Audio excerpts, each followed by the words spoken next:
giòn tan luôn, ngon quá.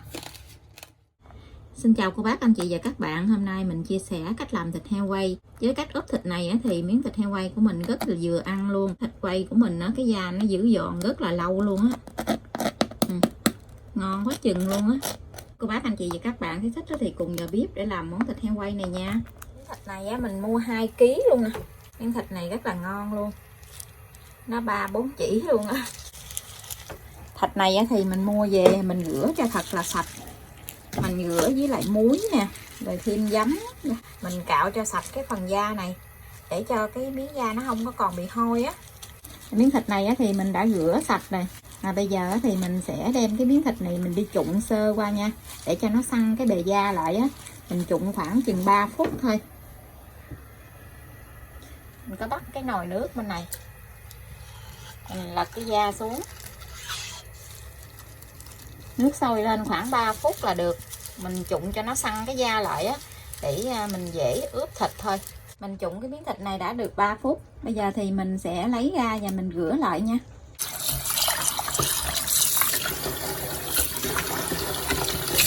Rửa cho cái phần thịt này nó sạch cái bọt đóng ở bên ngoài da đó. Khi mình rửa miếng thịt xong rồi thì mình sẽ dùng cái miếng giấy này mình lau khô cái phần da ở bên trên nè.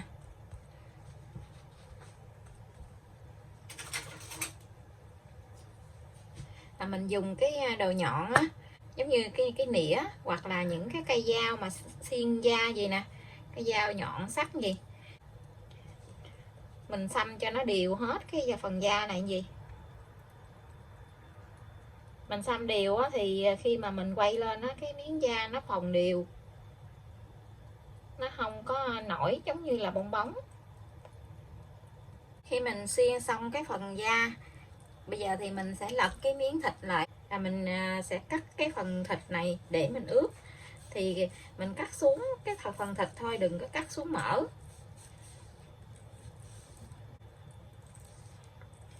Cái đường rãnh gì nè, khi mà mình quay xong á, mình có cái đường gì mình chặt thịt nó cũng dễ. Khi mình xẻ cái đường gì á, thì mình ướp á, gia vị nó cũng thấm.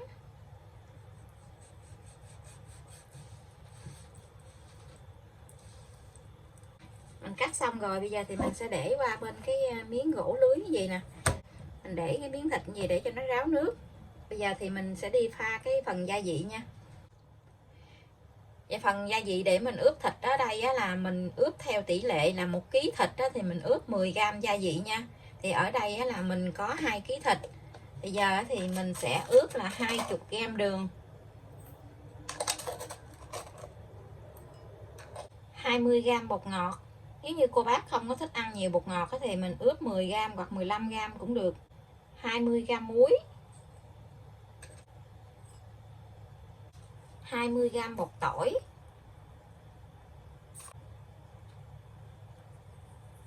20g bột ngò. Ngũ vị hương thì mình để 10g thôi. Nếu như cô bác thích mùi ngũ vị hương nhiều thì mình để 20g nha. Mình trộn tất cả cái phần gia vị này lên cho nó đều. Mình có cái hỗn hợp để mình ướp như vậy. Thì mình cũng chuẩn bị cái phần muối với nước giấm để mình thoa lên da luôn. 1 muỗng muối thì 1 muỗng giấm hoặc là chanh cũng được. Mình để sẵn gì đặng tí nữa thì mình quét lên trên miếng da. Mình lật cái miếng thịt lên gì, mình ướp ở cái bề thịt đó, đừng có ướp bề da. Mình gắp ra cái phần gia vị mình đã trộn sẵn nè, gắp cho nó đều hết rồi mình lấy tay mình thoa.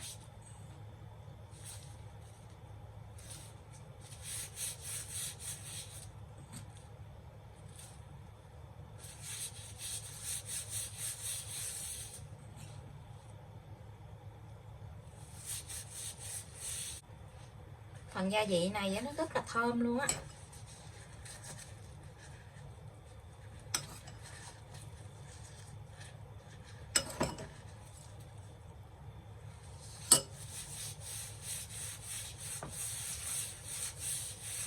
Tết ở nhà mình làm một miếng thịt gì chừng 2-3 kg cái mình quay xong rồi mình để ăn tới qua Tết luôn, cái phần da nó vẫn giòn.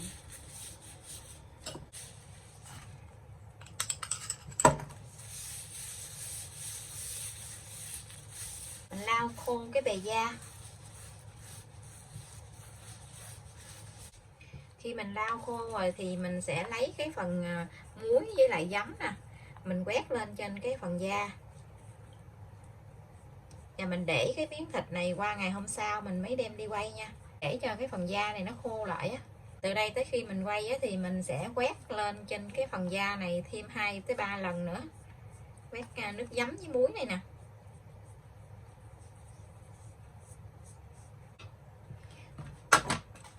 Mình để lên trên cái mâm gì để cho cái phần nước gia vị nó có nhiễu xuống thì nó cũng không có bị dính ra ngoài. Miếng da mình để ra được 2 tiếng rồi nè. Bây giờ cái bề da nó đã khô lại như vậy. Tiếp tục thì mình cứ quét cái phần nước giấm với muối lên nữa nha.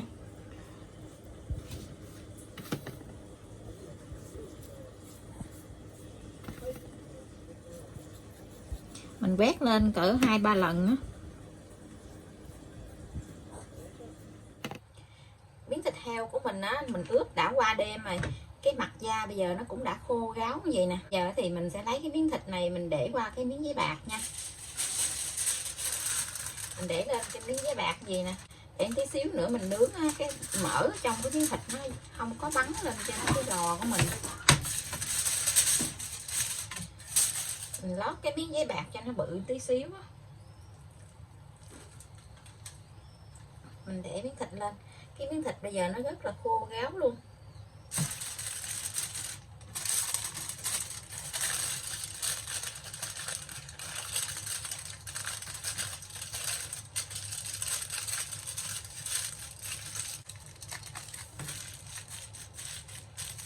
Vậy thì mình sẽ để qua bên cái dĩa nướng.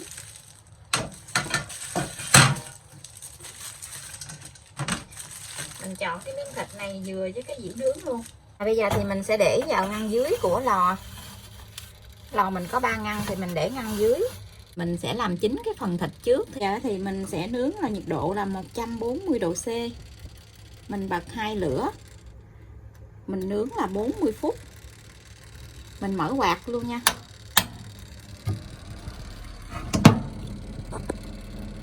Mình đã nướng 40 phút đầu tiên thì bây giờ cái phần thịt của mình nó cũng đã chín á. Nhưng mà cái bề da thì nó chưa có vàng. Bây giờ thì mình sẽ nướng thêm một lần thứ hai nữa nha. Mình lấy cái miếng thịt này ra.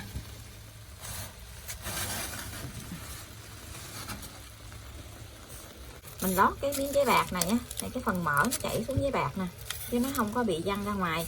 Bây giờ thì mình sẽ thay cái miếng giấy bạc này. Để gì mình nướng luôn cũng được, nhưng mà tí xíu nữa cái phần mỡ này nó khô lại á, nó sẽ bốc khói thì cái miếng thịt của mình nó không có ngon á. Cho nên nó là mình thay cái miếng giấy bạc này đi, mình thay cái miếng giấy mới. Mình thấy cái miếng thịt này nó không có được bằng phẳng á, cho nên là mình sẽ lót cái miếng dĩ ở phía dưới như vậy. Để mình để cái miếng thịt lên, để cho cái miếng thịt nó bằng lại á.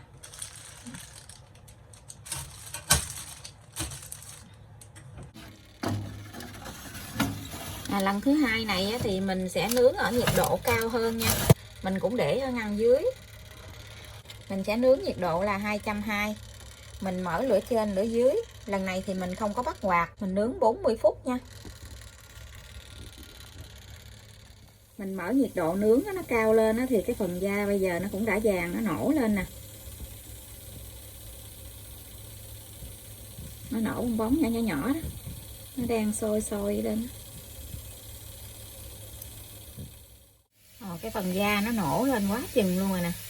Cái phần da chính giữa này lúc nãy nó cao hơn là ở bên hông á, cho nên là cái phần da này nó đã giòn trước nè. Mình sẽ cho một cái miếng giấy bạc lên trên để mình ngăn lại, để cho những cái bên này nè nó chưa có phồng á, thì nó cho nó phồng rồi mình hãy lấy ra nha. Chỗ nào mà nó bị phồng trước á thì mình đậy lại. Rồi mình cho vào mình nướng tiếp tục lại. Mình thấy hai bên này nó đã nổ đều da rồi nè. Bây giờ thì mình sẽ lấy cái phần cái miếng giấy lúc nãy mình để chính giữa nè. Bây giờ mình lấy ra để cho nó nổ ra đều hết luôn. Nhìn da nó nổ nè. Miếng thịt mình nướng lần thứ 2 đã được 40 phút. Bây giờ miếng thịt nó nổ lên phồng đều hết trơn luôn á. Nhìn đẹp quá chừng luôn. Nó rất là thơm luôn á. Cái lớp da bên trên nó nổ đều nè.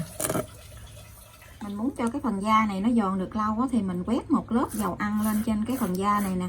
Mình đem đi nướng thêm 5 phút nữa. Thì cái phần da này giữ giòn rất là lâu luôn. Đây là cái bước sau cùng để mình làm cho cái da nó giòn á. Mình để vô lò mình nướng thêm 5 phút nữa nha. Miếng thịt heo quay của mình đã làm xong. Cái màu rất là ưng ý luôn. Miếng da nó giòn khấu rồi nè. Ngon quá chừng. Cách làm này cũng rất là đơn giản à. Thịt heo quay đó, nó rất là thơm luôn. Cái miếng thịt nó mọng nước nè, nó không có bị khô. Mình ăn không có hết á, thì mình để qua ngày hôm sau á, thì mình đem đi nướng lại thì nó cũng giòn giống như mới luôn á.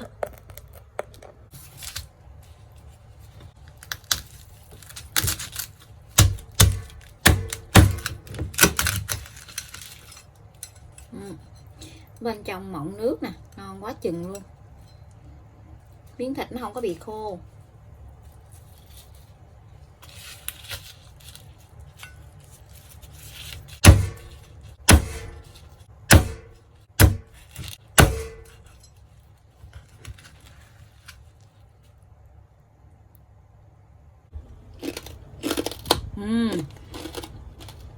Giòn khấu luôn á. Miếng thịt thì nó rất vừa ăn nữa. Bây giờ thì mình xin chào tạm biệt. Hẹn cô bác anh chị và các bạn lại video tiếp theo. Cảm ơn cô bác anh chị và các bạn đã xem video của mình. Xin chào và hẹn gặp lại.